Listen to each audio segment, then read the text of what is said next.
Partir en exploration au large des Bermudes est un dilemme. Comment résister à l'appel de ces eaux bluffantes de beauté, mais comment être sûr de revenir de ce bout d'océan mortel qui a englouti tant de vies? Philippe Rouja, lui, l'aborde avec la rigueur du scientifique.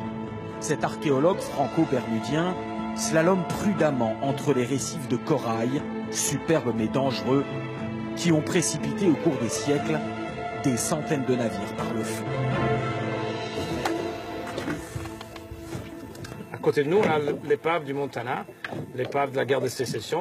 Là, on a l'épave du Constellation qui date de 1943.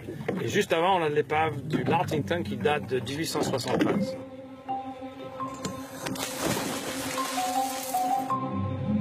Après une rapide descente, l'archéologue atteint le fond. Émergeant du plateau de sable, des formes fantomatiques de carcasses. Ici, une antique roue à aubes.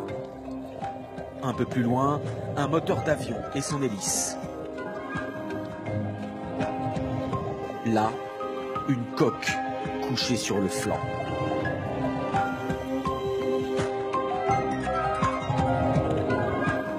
Philippe Rouja travaille pour le gouvernement des Bermudes et enquête sur l'origine de chaque naufrage. Pour l'archéologue, certains s'expliquent facilement. Ces étranges pierres rectangulaires sont en fait des sacs de ciment, la cargaison du Constellation, un navire qui s'est brisé sur les récifs en 1943. Mais dans cette zone surnommée la capitale des épaves de l'Atlantique, d'autres naufrages sont plus mystérieux. Je dirais que 2/3 des épaves qu'on connaît, on ne connaît pas l'histoire. On ne sait pas quel est le nom de l'épave, c'est des épaves plus anciennes, quelle était la cause. Je ne veux pas qu'on trouve qu'il n'y a pas de mystère. Même dans mon cœur scientifique, ma tête scientifique, tu veux pas que tout s'explique à la fin. Parce que ça, ce serait pas très drôle. Au cours des siècles, des centaines de navires ont disparu dans cette zone, un triangle délimité par les Bermudes, la Floride et Porto Rico. Mais c'est une disparition d'avions qui scelle la légende. Le vol 19, une mission de 5 avions de la marine américaine, disparue en 1945 sans laisser aucune trace. Plus troublante encore, l'appareil de secours envoyé à leur recherche s'évapora à son tour. La presse popularise le mystère du triangle des Bermudes.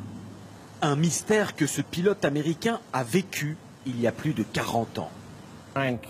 Le 4 décembre 1970, j'ai vécu un phénomène extraordinaire. Et depuis ce jour-là, je fais des recherches là-dessus. Je pilotais et soudain, je vois une gigantesque tempête se lever devant moi et qui avait une forme étrange. Et tout d'un coup, une espèce de tunnel s'est formé, un vortex. Les nuages ont formé des spirales qui tournaient dans le sens des aiguilles d'une montre. En volant dans le tunnel, on a parcouru 15 km en 20 secondes, alors que ça aurait dû nous prendre au moins 3 minutes. J'ai compris que nous avions vécu une déformation de l'espace-temps.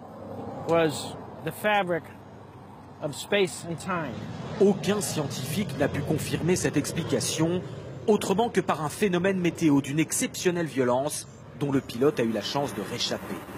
Mais aux Bermudes, nombreux sont ceux qui expérimentent au quotidien des phénomènes inhabituels, comme ce pêcheur. À 2 reprises, ma boussole s'est mise à tourner dans tous les sens. J'ai cru que j'avais mis ma montre ou quelque chose de métallique à côté de ma boussole, mais non. Et puis ça s'est arrêté d'un coup, aussi vite que c'est venu.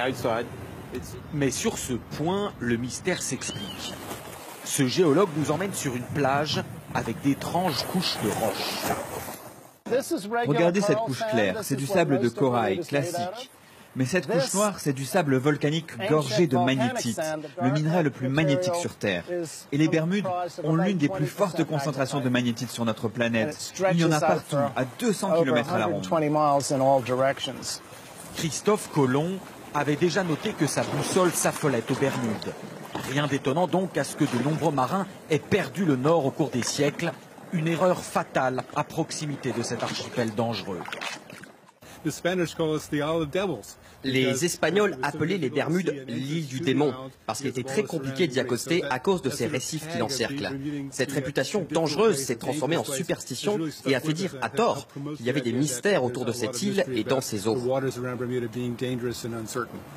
La météo, très capricieuse à cet endroit, et l'étendue de cette zone de fort trafic vers l'Amérique explique aussi le nombre de naufrages, pas surprenant compte tenu de ces conditions.